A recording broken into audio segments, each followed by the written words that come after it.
Mo Egger, thanks for sitting through that. ESPN 1530 Cincinnati. How you doing, bud? Segment is brought to you by Lookout Joe's Coffee, Cincinnati's finest coffee. I like it. Man, you are one step up from a streetwalker, Mo, I think, with all the things that you are pushing on your social media channel. You got a lot of great endorsement deals there. Skyline Chili, right? I mean, if for any of your listeners or viewers who have ever been to Cincinnati, or if you're coming to Cincinnati, and you should, you got to get Skyline Chili.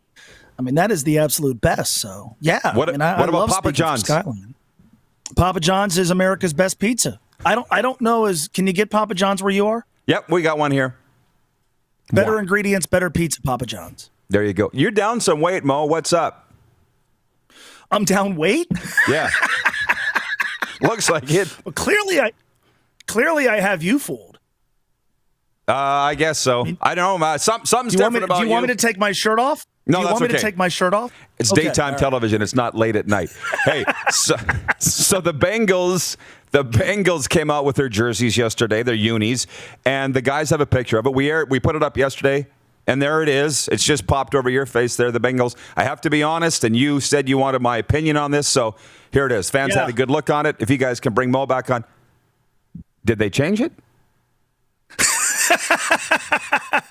So, let's refresh people, because about maybe 2.5 months ago, when the Bengals announced they were going to change their uniforms, you went on a rant about how they might get new uniforms, but they're still going to suck. And granted, that is still a distinct possibility. It's the Bengals, so you never know. But you went on this whole thing about how it's always the crummy teams who are changing their uniforms. And I'm like, well, wait a minute. The Bengals, for 16 years, I've been begging them to change their uniforms. And they haven't. And they haven't won a playoff game during that time. So here's how I feel about the uniforms. There's two qualifiers here. Number one, for the last 16 years, I have disliked their uniforms. I've never done psychedelic drugs, but if I did, and if I was a uniform designer, I think what we would have would be what the Bengals wore from 2004 through 2020. Also, most NFL uniform reveals leave me kind of underwhelmed. Like, it's very rare that I see a new uniform where I'm like, wow, those are awesome. So I went into this with moderate expectations. I think they're okay. I wanted the Bengals to do something cleaner, something simpler. This wasn't going to be a total overhaul. It was going to be a slight redesign. They were going to keep the helmet. They were going to go with the stripes, right? They've touted new stripes. They weren't going to introduce a new color scheme. So I think working within that framework, they've accomplished what I was looking for. Are they the best uniforms in the NFL? By no stretch. Are they better than what they've been wearing for 16 years? I think undeniably. And for me, that's a win. All right, Mo. I love it. By the way, you're so good at what you do. I got to say, I enjoy listening to you. From viewer Mark, on a scale of 1 to 10, what are your thoughts on the new Bengals uniforms? And then another from Randolph in Ontario says they look like the uniforms that Boomer and Inky Woods wore. So there's that. What are you giving them on a grade of 1 to 10?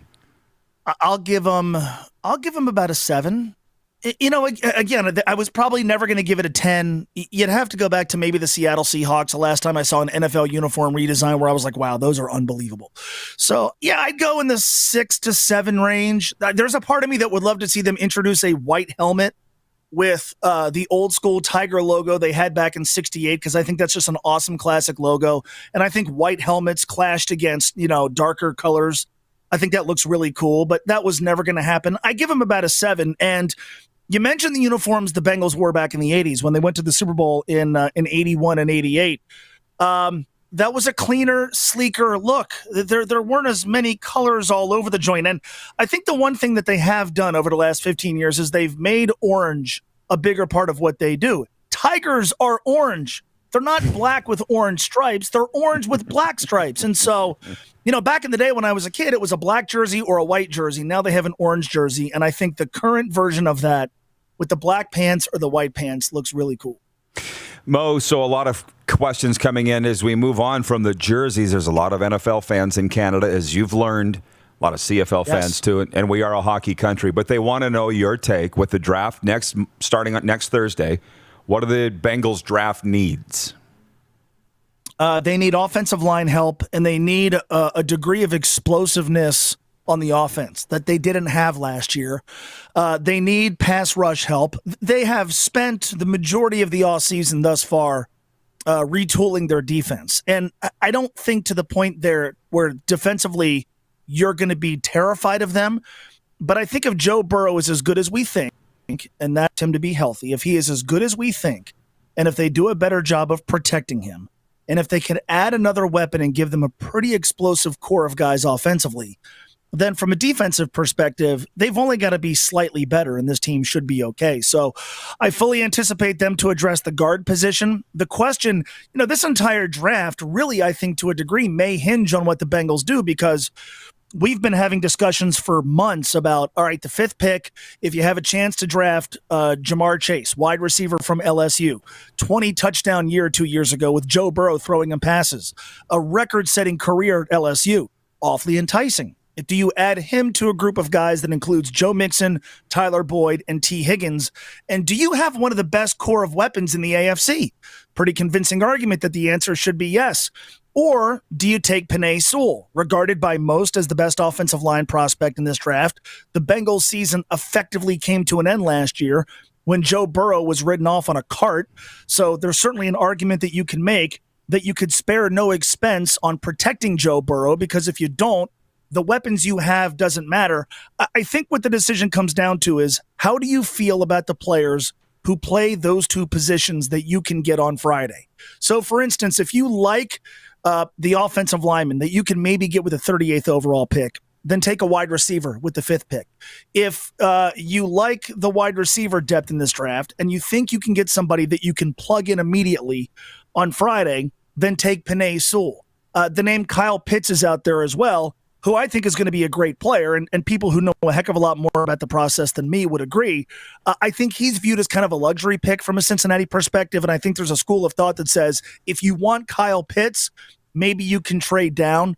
But this is likely to come down to a decision between Jamar Chase and Penei Sewell, and I think you can make convincing arguments on behalf of either.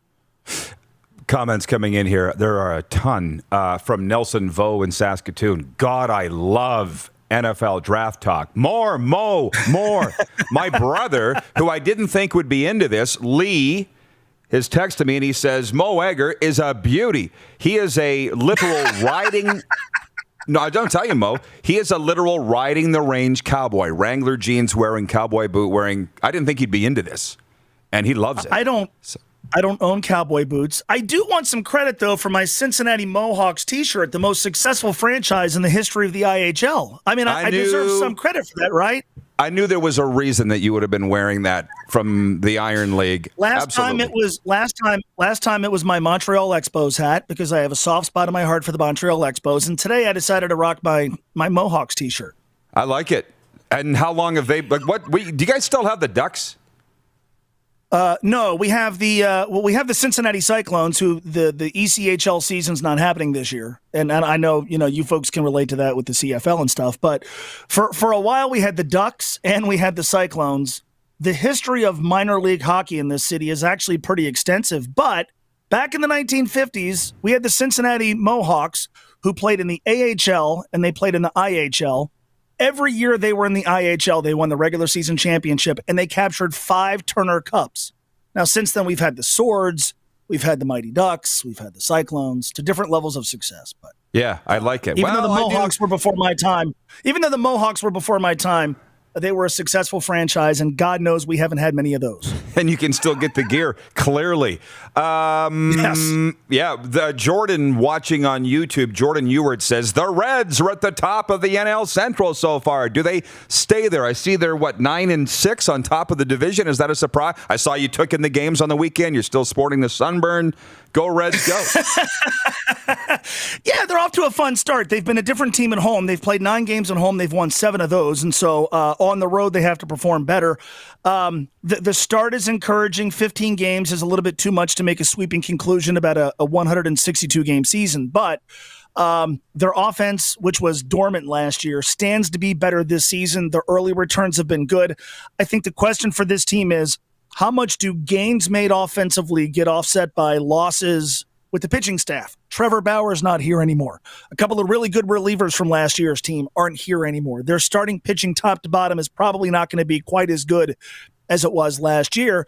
Does that regression get compensated for by them hitting better, by them being better in close games, by them not giving away outs on the base paths, by them not giving away outs in the field? And so far, the answers have been encouraging, but obviously there's a long way to go.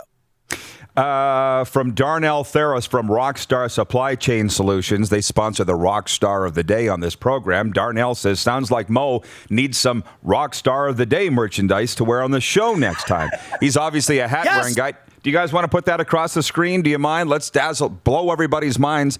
There you go, Rockstar of the Day. Wow. Where's the guitar? What do you wear? On your Instagram feed, on your Instagram feed, one of your guests was wearing a Rod Pedersen Show hoodie, and I commented that I think it should be a new policy that regular guests, and by regular I mean 2 appearances, regular guests get a Rod Pedersen Show hoodie. Dupes is making a note of it right now. You're writing it down, but I know you're more of a hat wearer, Mo. Are you a large XL or a medium large? Because I think we're out of large XLs. I'm more of a medium. My head's not that big, and I don't have any hair. Would the people I'm more of a medium large. Would the people of Cincinnati agree with that? Did I have a big head? Your head isn't that large. I think what your desk there needs is one of these bad boys. Oh my God, Darren! Look, whoa! What's the story on that? How about that? A friend of mine. It's not real. It's one of those. It's like a knockoff. Yeah, well, nobody knows. A friend of mine got divorced from her husband, and when he came to get his stuff, he left this. And I was helping her move into her new place, and I'm like, well, what are you doing with the helmet? So she gave me the ex's helmet, and it resides in my that's hot. basement. Got the divorce helmet. It's a divorce helmet. It's that. Like it. That helmet's bad luck, Mo. It's bad luck. Yeah. And then I thought, you know what, maybe I'll make a move on her. And she said, well, if he comes around, you better put on that helmet. So, oh, he's a big dude. Yeah, I gotcha. All right. Well, apparently we're out of time, Mo. This has been a ton of fun as we expected. Thanks for not forgetting us up here. And I think you've noticed that the RP show is available on Game Plus all through Cincinnati area, Buckeye Cable. I tweeted it. I was home with my daughter right after the holidays or right before, and I'm flipping around, and there it is. So I'm actually DVRing this segment right now, like across the room. I do watch you guys on a regular basis. I love it, Mo. Okay, keep it up, man. Stay safe. Thanks for the time. We're watching closely what you're doing down there. Keep it up. All right, Rod. Thank you as always.